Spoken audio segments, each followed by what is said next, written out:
மசாலா சுண்டல் செய்ய போகிறேன். அதுக்கு நான் வெங்காயம் ஒரு 2 வெங்காயம், பெரிய வெங்காயம் 2 எடுத்து கட் பண்ணி பெருசு பெருசாக இருக்கேன்.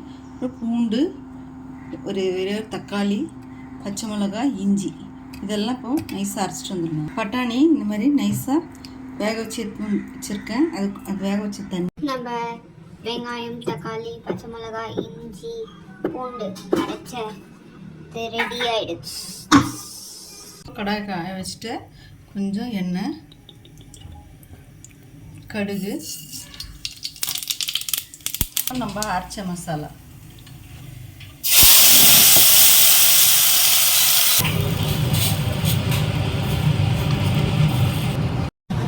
பண்ணி விட்டுட்டே இருந்தீங்கன்னா பச்சை வாசனை போனோன்னே அடுத்து என்ன பண்ணுறதுன்னு சொல்லுவாங்க. மிளகாய்த்தூள், மிளகாய்த்தூள் எவ்வளோ பச்சை மிளகாய் போட்டுருக்கோம், நல்லா காப்பிட்டு தேவையான அளவு போட்டுக்கோங்க. கரம் மசாலா, சாட் மசாலா,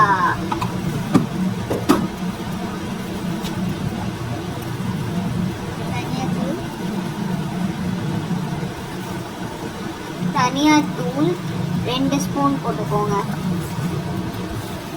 எல்லாத்தையும் போட்டு நல்லா மிக்ஸ் பண்ணுங்க.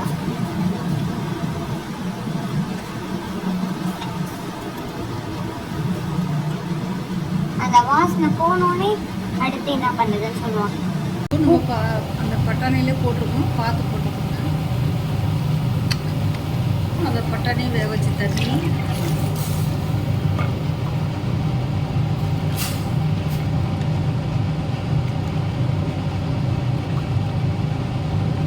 காரெல்லாம் பார்த்துக்கோங்க.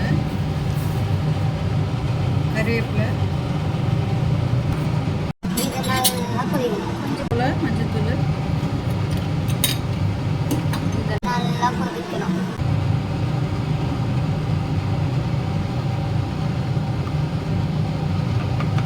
இது என்ன ரெசிபினா மசாலா சுண்டல். ஓகே, ட்ரை பண்ணி பாருங்க. யாரும் கமெண்ட் பண்ண மாட்டேங்கிறீங்க, சப்ஸ்கிரைப் பண்ண மாட்டேங்கிறீங்க. ஏன் எங்களை இப்படி பண்ணுறீங்க? சப்ஸ்கிரைப் பண்ணாதானே எங்களுக்கும் கொஞ்சம் வீடியோஸ் போடுறது இன்ட்ரெஸ்ட் வரும். கொஞ்சம் சப்ஸ்கிரைப் பண்ணிட்டு பாருங்கள்.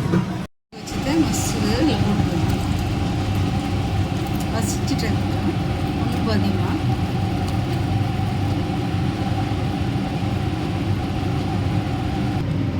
நல்லா அப்படி கலக்கி விட்டுருங்க.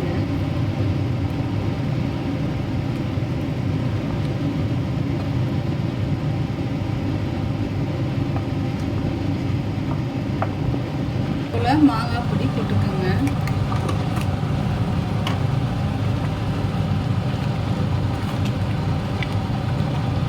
அவ்வளோதான், ரெடி ஆயிடுச்சு.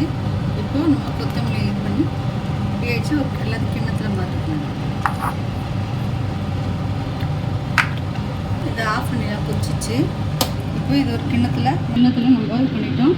இப்போ இதுக்கு கொஞ்சம் போல் வெங்காயம், கேரட்டு, கொத்தமல்லி, ஓமப்பொடி, அவ்வளோதான் நம்ம மசாலா இது ரெடி ஆயிடுச்சு. நீங்கள் இதில் அது போட்டு சாப்பிட்றதுனா சாப்பிடலாம், இல்லைன்னா அந்த பூரி விற்பாங்கல்ல மசாலா பூரி, அது இது கூட நீங்கள் பண்ணிக்கலாம். அதில் மட்டும் தண்ணியை மிக்ஸ் பண்ணி மசாலா எல்லாம் தண்ணியை மிக்ஸ் பண்ணிட்டீங்கன்னா அது மசாலா கூட செய்யலாம். இது சுண்டல் மசாலா. இப்போ இது ரெடி ஆயிடுச்சு. இப்போ இது ட்ரை பண்ணி பாருங்கள், எப்படி இருக்குன்ட்டு எனக்கு சொல்லுங்கள். Bye friends. மறக்காமல் சப்ஸ்கிரைப் பண்ணுங்கள்.